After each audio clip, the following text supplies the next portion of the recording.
Hi everyone and welcome back once again to Serious Sunday. I'm your host Luke, and this is the show where I talk about video games and things.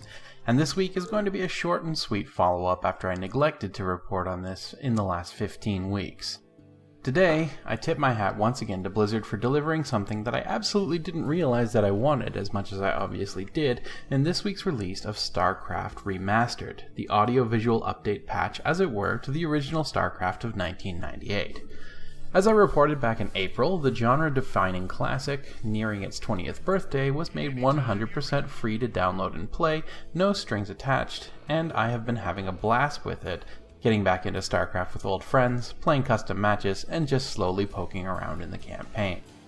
This week, the next step in the evolution of StarCraft was released to the public in the form of StarCraft Remastered, which slaps a nice shiny new coat of paint on top, breathing just a little bit more life back into the game. For those of us who found that in returning after the free release, the restrictiveness of StarCraft's 4:3 aspect ratio and pixely muddiness made the experience, though no less enjoyable from a gameplay perspective, not entirely perfect.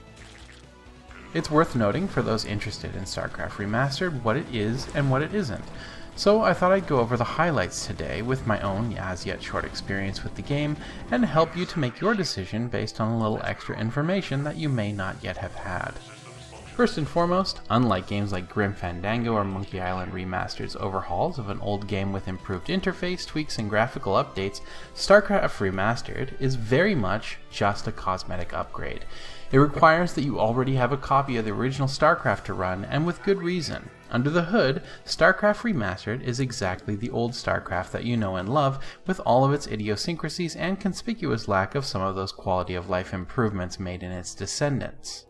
You won't be seeing better pathfinding from units, improved unit control groups, or significantly smoother camera control experiences, and the graphic upgrades also don't extend to most unit animations, as they're timed exactly as they were on the 1998 version. Remastered is exactly what StarCraft was a week ago, with a few small updates. I should quantify that obviously there are some differences that will exist down underneath the new veneer of the game. Even the toggleable original graphics are now essentially emulated in an HD space, but overall, if you turned off the HD graphic settings, that one toggle is the only major differentiating factor, and it is the same game under the hood. A major benefit to this, however, of course, is that for those friends of yours that you have that don't pick up the upgrade, you should still be able to get a good multiplayer game in, since the only difference is the graphics. So what does StarCraft Remastered offer that makes it worth the price? The most significant thing that Remastered offers, beyond just making the game look pretty, may actually offer an advantage to those of us with less immediate memory of the game. Remastered's amazing new crispness and cleanliness of the entire game interface does wonders for the visual readability of many of the game's units and generally what's happening on the screen. Released in 1998, the original StarCraft ran in a fairly claustrophobic 640 by 480 resolution, and until this week remained fixed there, even when played at a larger size, with an eye to fairness.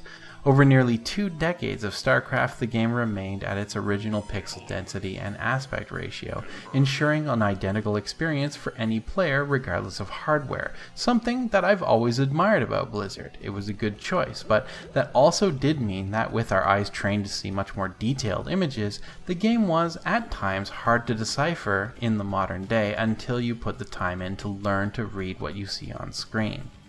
Every sprite now has essentially been overpainted and made much more obvious and fits better on modern monitors, which solves that old problem adeptly. The things that haven't changed generally can be explained by the parity argument, that the game is better when everyone is on an even playing field, even if it leads to some perceived missed opportunities. To that end, if you're looking for something entirely new, you may find yourself a little bit disappointed, as once the shininess of the graphics passes, you're still playing the original StarCraft, essentially. You can zoom in now, but you're always at the original already close to the ground camera at furthest, so don't expect much more of a tactical advantage, save for better visibility on the left and right of your screen thanks to the introduction of widescreen support. At $15, it's worth asking yourself exactly how much interest you have in playing the original StarCraft with only a visual upgrade and some audio remastering. As the original is free, if you're on the fence, I'd suggest giving it a shot, and if the only possible deal breaker is the very old school graphics, then it might be money well spent for you. I personally am enjoying it. But that's it for me for today. I hope that you enjoyed this episode of Serious Sunday, and I hope that this little video will help you in making your decision if you were considering StarCraft but needed a little bit more information. Thank you for dropping by, and I do hope that I'll see you here again soon. Until then though, take care.